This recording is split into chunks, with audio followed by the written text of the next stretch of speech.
لماذا نترك سحر السفسار الناصع النقي وجمال الشاشية الأندلسية العريقة وجلال الجبة العربية المترامية على ضفاف التسامح ودفء القشبية البربرية الأصيلة الضاربة بجذورها في التاريخ لنرتدي الملاءة الإيرانية السوداء ولباس الأفغان الغارق في الغموض؟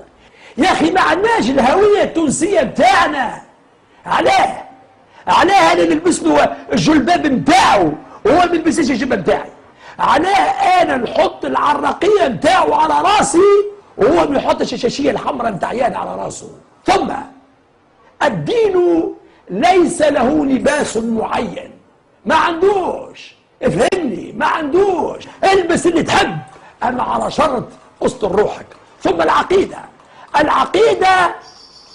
في الجوهر وليست في الشكل، والايمان بما استقر في القلب وصدقه العمل. يفهمني عاد خليني نفهمك بفضلك.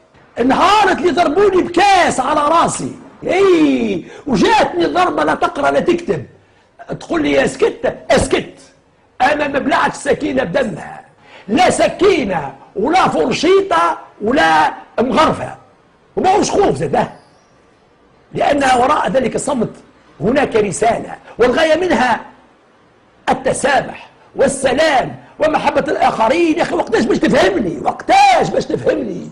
يرحم والديك. جماعه التونسيه نتاع سامي الفهري قالوا لي يا سي عبد الفتاح، قلت لهم شنو؟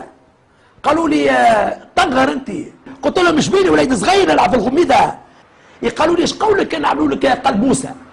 قلت لهم لكن العروسه اللي تنقذوا بها. وشو المشكل؟ اولا وقبل كل شيء يجب على المسلم الحقيقي ان يقبل النقد البناء. ثم القلبوسه في اوروبا يدفع عليها الملايين رجال السياسه، نعم الملايين. يا سيدي تحبوا تعملوا لي قلبوسه؟ اعملوا لي قلبوسه، قلبسوني مرحبا، اما على شرط نحب القلبوسه ذكر ماهيش انثى. يفهمني عاد خليني نفهمك ربي فضلك.